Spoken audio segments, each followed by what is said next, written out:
शाम की हल्की बारिश हो रही थी। सिया छत पर खड़ी भीगते आसमान को देख रही थी। तभी पीछे से किसी की धीमी आवाज़ आई, बारिश अकेले देखना अच्छा लगता है क्या? सिया पलटी, सामने आरव खड़ा था। उसकी आंखों में वही शरारत थी जो सिया को हमेशा बेचैन कर देती थी। तुम यहाँ? सिया ने धीरे से पूछा। आरव मुस्कुराया और थोड़ा और करीब आ गया। तुम्हें देखने का मन था और शायद तुम्हें भी मेरा इंतज़ार था। सिया ने कुछ नहीं कहा, बस नज़रें झुका ली। बारिश की बूंदें उसके चेहरे से फिसल कर गर्दन तक आ रही थी। आरव ने धीरे से उसका हाथ थाम लिया। सिया की सांसें तेज हो गईं। उसने हल्के से कहा, कोई देख लेगा। आरव उसके और करीब आकर फुसफुसाया, आज मुझे किसी का डर नहीं है। कुछ पल दोनों चुप रहे। बस बारिश की आवाज़ और धड़कनों की रफ्तार तेज होती रही। सिया ने पहली बार उसकी आंखों में सीधे देखा और उसी पल दोनों के बीच की दूरी जैसे खुद ही मिट गई। बारिश और भी तेज हो चुकी थी, लेकिन उस शाम दोनों के दिलों में जो गर्माहट थी, उसने मौसम को पूरी तरह बदल दिया। बारिश और भी तेज हो चुकी थी, लेकिन उस शाम दोनों के दिलों में जो गर्माहट थी, उसने मौसम को पूरी तरह बदल दिया। सिया का हाथ अब भी आरव की पकड़ में था। उसकी उंगलियां हल्के से कांप रही थी। आरव ने धीरे से पूछा, सच बताओ, क्या तुम मुझे मिस करती थी? सिया ने होठ खींच लिए और नजरें फेर लीं, पर उसकी खामोशी ही जवाब थी। आरव थोड़ा और करीब आया, इतनी करीब कि सिया को उसकी सांसें अपने चेहरे पर महसूस होने लगी। सिया का दिल जोर जोर से धड़कने लगा। उसने धीमी आवाज में कहा, आरव प्लीज़, कोई आ जाएगा। आरव हल्का सा मुस्कुराया और बोला, आज अगर कोई आया भी ना तो भी मैं फिर भी यहीं रुकूंगा, क्योंकि बहुत इंतज़ार किया है। सिया ने पहली बार बिना नज़रें झुकाए उसकी तरफ देखा। उसकी आंखों में नाराज़गी कम और अपनापन ज़्यादा था। अचानक तेज हवा चली।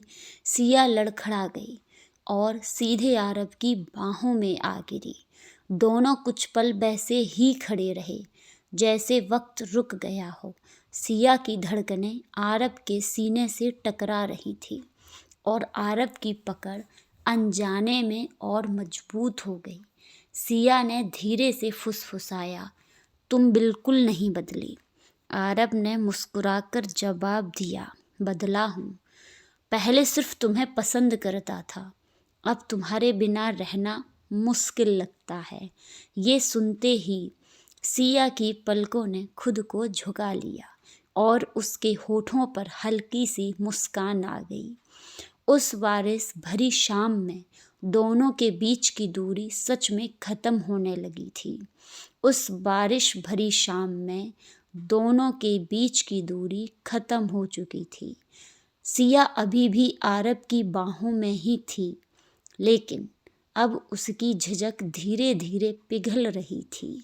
हवा में ठंडक थी, पर उनके बीच अजीब सी गर्माहट फैल चुकी थी। आरव ने बहुत धीरे से उसका नाम लिया, सिया। उसकी आवाज़ में वह नरमी थी जिसने सिया की धड़कनों को और तेज कर दिया। सिया ने हल्के से उसकी शर्ट पकड़ ली, जैसे खुद को संभाल रही हो। कुछ पल दोनों बस एक दूसरे को महसूस करते रहे, बिना कुछ कहे। फिर सिया ने धीमे से कहा, इतना इंतज़ार क्यों करवाया मुझे?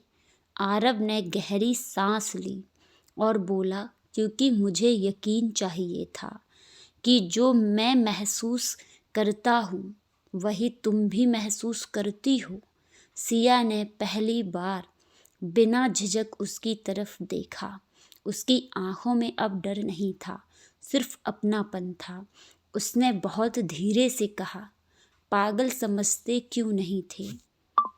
आरव के होठों पर हल्की सी मुस्कान आ गई। उसने बहुत संभलकर सिया के गीले बाल कान के पीछे स्पर्श से सिया की सांस अटक गई। बारिश अब हल्की फुहार में बदल चुकी थी, लेकिन दोनों के दिलों में उठ रहा तूफान अभी शांत नहीं हुआ था। सिया ने धीरे से अपना सिर आरव के कंधे पर रख दिया, जैसे आखिरकार उसे अपनी जगह मिल गई हो। आरव ने भी उसे करीब खींच लिया और फुसफुसाया, अब कहीं मत जाना।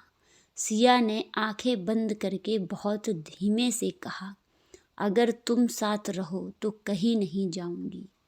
उस पल छत पर सिर्फ बारिश की खुशबू थी, धड़कनों की आवाज़ थी और दो दिल जो रहकर एक ही कहानी बन चुके थे।